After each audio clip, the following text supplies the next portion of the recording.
Welcome back to Lorraine Youngblood, interior designer with Sacred-by-Design. We are continuing our series on contractors and your project. Today, we are going to talk about change orders. I have yet to, in 20 years of experience, run across a project, especially remodels, where there is not at least one change order.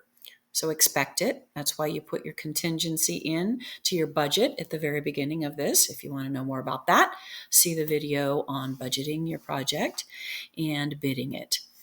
So today we discuss what happens when, and it will happen, I promise you, when something unexpected comes up during the process. You have run into a gas line in the wall you didn't expect to find there. The plumbing lines weren't running the way everybody expected them to once they got drywall and cabinets out. The electrical isn't quite up to par inside the walls. In older projects, you're going to run into some of that. Now, I will tell you that the older the building, the home that you are remodeling, and we're assuming remodels here, the more change orders that you will run into. That's just a fact of running into old buildings because the codes have changed so much over the decades and things were not always done in a manner that we would expect them to. That's the best way to put that. So change orders are going to happen. Now, handling change orders is something that you want to be done very carefully. If you have a really great relationship with your contractor and the person, your project manager, you've given them a contingency daily, what you would call vote of confidence. You've set an amount. As long as it's not going to cost over $100 or $500, you can just take care of it and let us know at the end of the day and we'll sign off on that. Now, that doesn't mean that they don't have to tell you about it because you want to know if something during the day has happened because, $500 change orders can add up really fast. So you don't want to wait until they've billed you at the end of 2 weeks to find out that you have $2,500 in change orders you didn't know about. So you want to make sure that they communicate those to you as they happen, even if you've given them a vote of confidence, because some things can just be handled by the contractor without necessarily input from the owner in a manner that just keeps the project moving forward. And so whatever that is, I recommend that that's not a bad route to go. $100 is a pretty safe one. And those are pretty easy, usually typically easy fixes that a contractor can do in the process while they're there without too much hassle. $500 depending on the size of your budget and the age of the home. So those are just some good guidelines. You come up with your own number, whatever you're comfortable with. Now, once you've hit past that vote of confidence amount, they've come across something where you're going to have to reroute a pipe or reroute something to the electrical box. They've had to change something major, whatever that is. Those are usually the two places that you run into issues after the demo has been done. There could be all kinds of different things. There's a header where it's not supposed to be, or there's no header where there should be one. I've run into those. And I've run into where we opened up the wall and we were going to insert a cabinet in the wall in the bathroom and found out that the air vent went right through that section of wall. And so we had to redesign the entire cabinet to accommodate that. So there are going to be those things. Just be aware. And so at that point, when they have run across something, this is where efficient, prompt communication is vitally important. If you have already established your communication guidelines on this project, the person that runs into the challenge has contacted your project manager. Your project manager is aware of the challenge. They already have hopefully at least one or two solutions available for you. And they are going to contact you and say, hey, this has happened today. This is happening right now.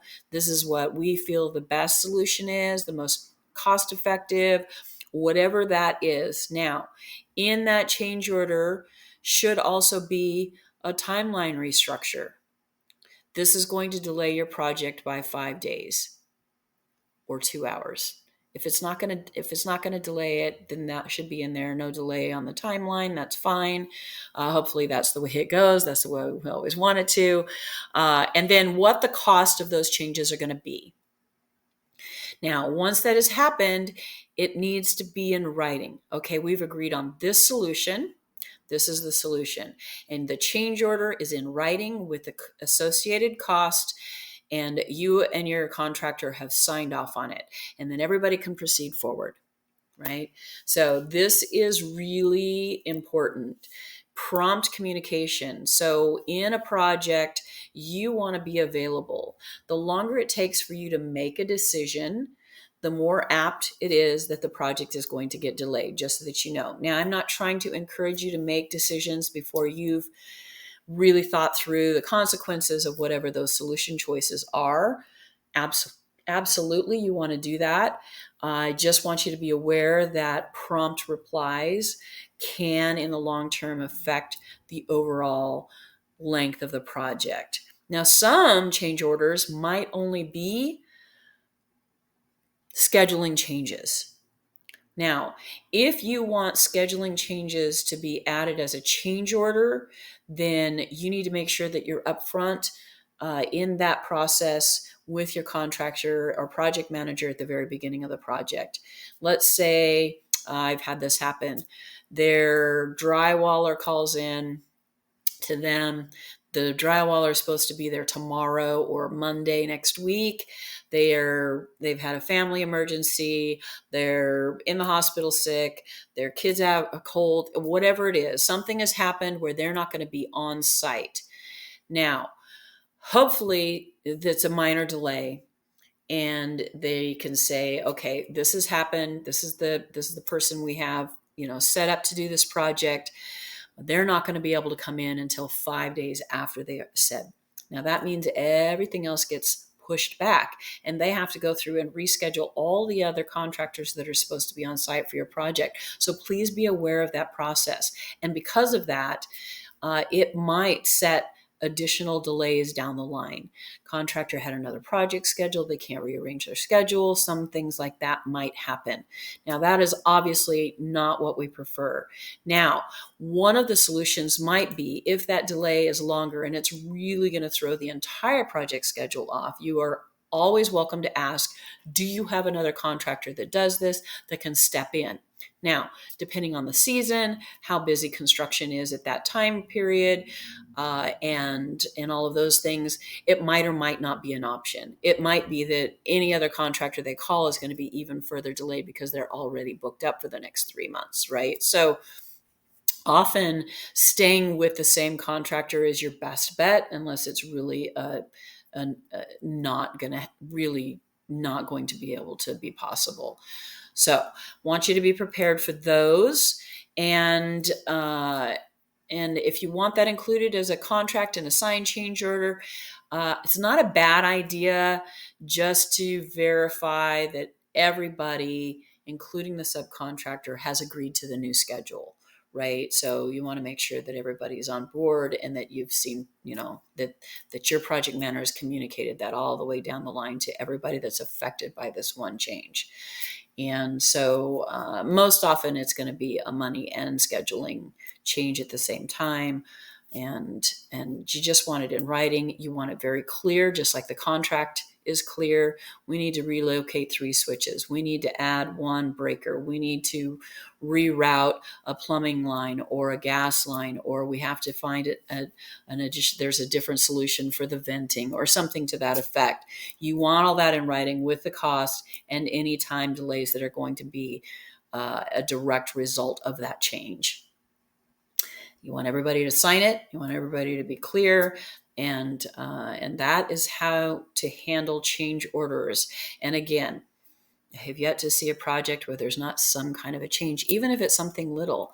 Uh, I have projects, I typically prefer my clients to not walk into a project unless they have a bare minimum of 90% of all of their choices and selections made, because that's actually one of the biggest timeline crunches that will delay a project, is things have not been selected, and by the time you select them there's a delay because you can't get them or they take longer to come in than you want. So in fact, the last project I did, everything went really smoothly, and she selected tile a week too late, and so we had to delay the project because the tile was 2 weeks out, and the tile installer that was going to do it was booked that week, so we had to wait another week for them to get in there to install tile. So those are the kinds of things that can toss your project a little sideways.